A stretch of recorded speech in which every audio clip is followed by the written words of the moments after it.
Hello friends, কেমন আছো? আশা করি সবাই ভালো আছো। আবার একটি নতুন গল্প নিয়ে হাজির হলাম। গল্পটি ভালো লাগলে লাইক এবং কমেন্ট করবে এবং আমার চ্যানেলটিকে সাবস্ক্রাইব করে আমার পাশে থাকবে। প্রভাতীর সঙ্গে ছোটনের দেখাশোনা করেই বিয়েটা হয়েছিল। তখন ছোটন ভালো চাকরি করত। তারপর এলো করোনা মহামারী। করোনা আবহে অনেক মানুষ অসুবিধার মধ্য দিয়ে গেছে। ছোটনেরও কপাল খারাপ। তাদের অফিসে যতজন ইয়াং ছেলেকে ছাঁটাই করেছিল, ছোটন তাদের মধ্যে একজন। ছোটনের বাবা একটা কোম্পানিতে চাকরি করত। অনেক বছর হয়ে গেছে, রিটায়ার করেছে। ছোটনের চাকরি চলে যাওয়ার জন্য সংসারের বেহাল অবস্থা। সংসারে রোজগারে মানুষ বলতে কেউ নেই। এখন সবাই বসা। জমানো টাকা যা ছিল সব খরচ হয়ে গেছে ততদিনে। এত বড় সংসারের দৈনন্দিন খরচ, ওষুধ, লৌকিকতা করতে গিয়ে ভীষণ হিমশিম খেতে হচ্ছে তাদের। প্রভাতী একটি গুণী মেয়ে। সে বসে থাকেনি কোনোদিনও। বিয়ের পরও হাতের কাজ করেছে। তাতে তার হাত খরচের টাকা উঠে যেত। তাই দিয়ে নিজের জন্য কিছু রেখে বাকি টাকা থেকে মা, বাবা, বোন, শ্বশুরমশাই, শাশুড়ি মাকে স্বামীর জন্য ব্যয় করত। তাদের জন্য তার সাধ্যমতো দিয়ে দায়িত্ব কর্তব্য পালন করার চেষ্টা করত। প্রভাতীর অন্যান্য গুণের মধ্যে একটা, সে খুব ভালো রান্না করতে পারে। তার রান্না যারা খেয়েছে প্রশংসাই করেছে। তাই সে মনে মনে ভাবে ভালোভাবে সংসার চালানোর জন্য হোম ডেলিভারির কাজ শুরু করবে। যেমন ভাবনা তেমনি কাজ শুরু করে দেয়। বাড়িতে রান্না করে টিফিন ক্যারিয়ার করে নিয়ে কাস্টমারদের বাড়িতে পৌঁছে দেয়। প্রথমে অল্প অল্প কাস্টমার হলেও পরে বেশ অনেকগুলো কাস্টমার এসে যায় তার কাছে। তার সুস্বাদু ঘরোয়া রান্না আর সঙ্গে মিষ্টি ব্যবহারের জন্য তাকে সবাই পছন্দ করে আর তার কাছ থেকে খাবার অর্ডার করে। প্রভাতীর এই কাজকে তার শ্বশুর বাড়িতে কেউ মেনে নিতে পারেনি।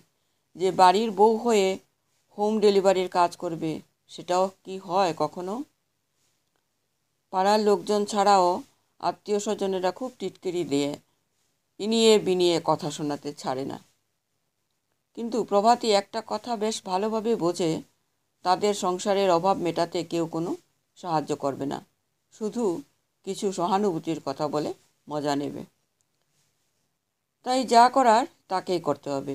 কবে তার স্বামী আবার চাকরি পাবে সে আশায় বসে থেকে কোনো লাভ হবে না। তাই সে ভেবে দেখল, পুরুষ মানুষদের আগে বুঝিয়ে কোনো লাভ নেই। প্রথমে শাশুড়ি মাকে বোঝাতে হবে। যেমন ভাবনা তেমন কাজ। শাশুড়ি মাকে অনেক বুঝিয়ে সুঝিয়ে নিজের দলে টেনে হোম ডেলিভারির কাজটা শুরু করে।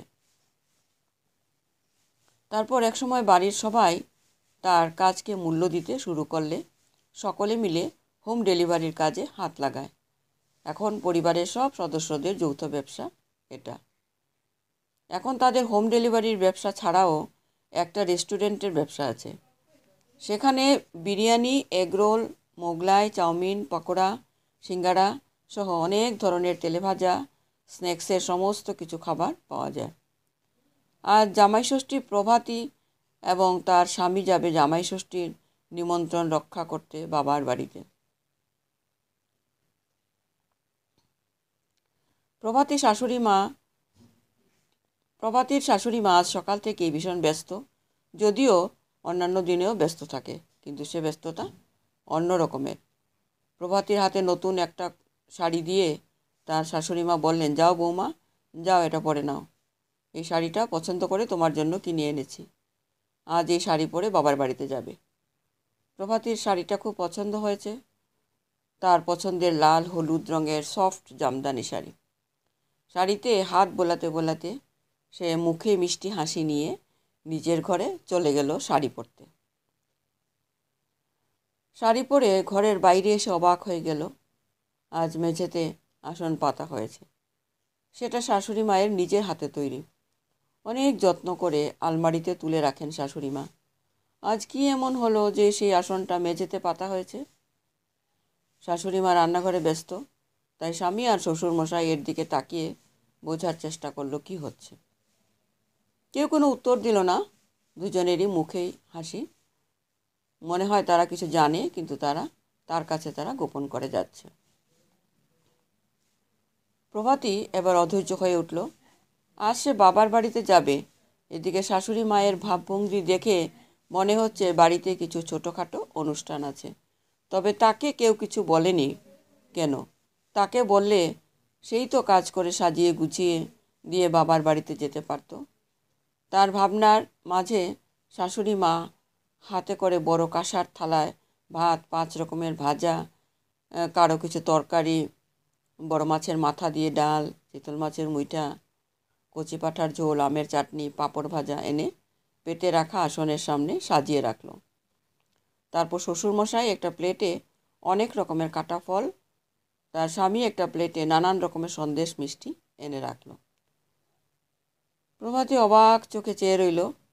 প্রভাতীর শাশুড়ি মা তার হাত ধরে আসনে বসিয়ে দিতে দিতে বলল, বৌমা, আজ যেমন জামাই ষষ্ঠীতে আমার ছেলের আপ্যায়ন হবে তোমাদের বাড়িতে, তেমনি আমি বৌমা ষষ্ঠী পালন করে তোমাকে আপ্যায়ন করব আমাদের বাড়িতে। একটা মেয়ের বাড়িতে যেমন জামাই খুব গুরুত্বপূর্ণ, খুব আদরের, আমার সংসারেও তুমি ঠিক তেমনি খুব গুরুত্বপূর্ণ, খুব আদরের।